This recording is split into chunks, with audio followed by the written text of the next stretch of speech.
Hello, my name is the Pumpkin, and today I'm going to tell you about here's what I think about really John Cena.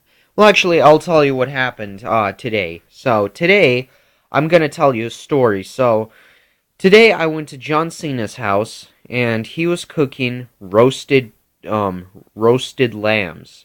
Now, the lambs he cooked were delicious and fine. Of course, I don't eat and of course, he cooked up some delicious lambs.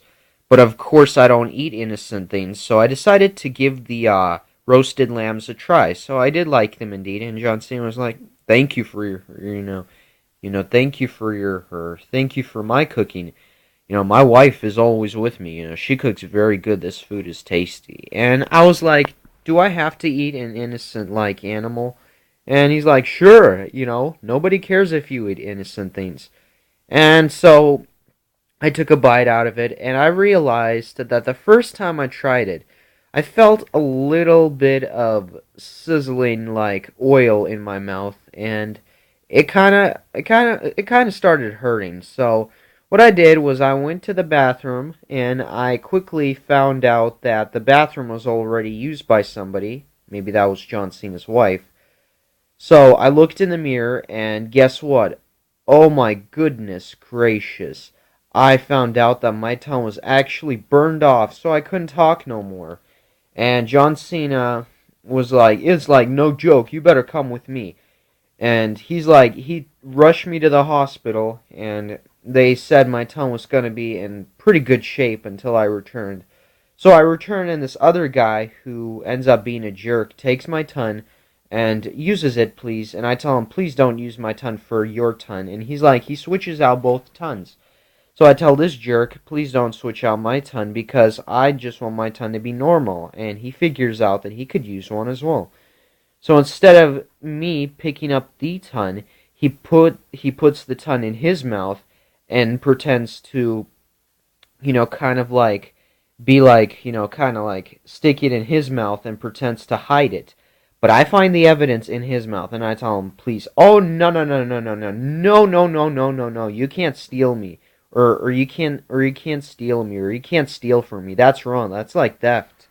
And I told the guy I'm gonna report him to the cops, and he's like, "No, you're not gonna report me to anything." He's like, "Well, since you've already knew my story, I should have told you." And this other guy, check this out. This other guy, he follows me around. He's like, "Oh, dude, I'll give you some kind of business to go for while you still have your son in the hospital." And I'm like, "What? Oh, you serious, dude?" And he's like, "Oh yeah, it's gonna be good. Don't be mad at me, dude." And I'm not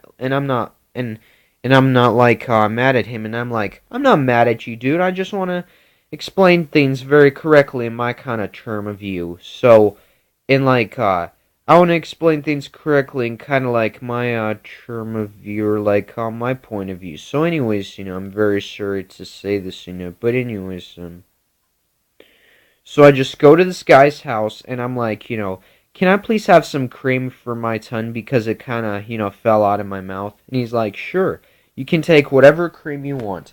And from my point of view, my perspective, it looks like the guy was actually trying to be very friendly to me, and he was really friendly. So I like ended up saying thank you, and he's like, "You're welcome. Have a good day." And I'm like, I walked away, and I met John Cena while he was walking on the sidewalk of my parking garage. He had some terrible news to share. I thought, "What was it, John Cena?" And he's like, "Your tongue was stolen by a very big guy." And I was like, "What?" And, my tongue, which remains in my mouth, actually was stolen by a huge guy. His name was Kane. And Kane wore this very big mask. It was a creepy, kind of scary looking mask. And I followed Kane, and Kane just like, "I'm refusing to give it back to you because it's my ton now. I wanted a replacement ton, and here I go." And he can't talk properly with it because it's my ton, and I'm moving it. So I ended up telling Kane really nicely to please give me back my ton, but no, he just pushes me out of his way. He shoves me to the ground, and I try to wrestle for my ton back. But the guy just, set me on fire, and he threw me out of a really tall, sky-high building, and I'm like falling to the ground. I survived. I can't believe it. Because other people would have died if they, like, kind of like fell out of a really 300 like story tall building. So what I do is I get back in the building and I follow this guy around. He's like going to the ring. It's really tall. He goes on the upper floor where I fell out of, and it's like the ground you can't see because it's really low. Because you have to keep on falling until you hit the ground. And then like boom, you're dead totally. So I go up to this guy, and I find out that he's like he goes to my house, and like he's like says, okay, okay, okay, I'm sorry for what I said and why I pushed you out of that building, and I'll give you the ton back, but you have to promise me that you'll never ever burn your ton again. And I tell Kane I promise, and I promise, and that's the end of my story. I hope you guys enjoyed my story for today, and thank you all for watching. Have a very good night. See you all and take care. And until next time, I am out of here.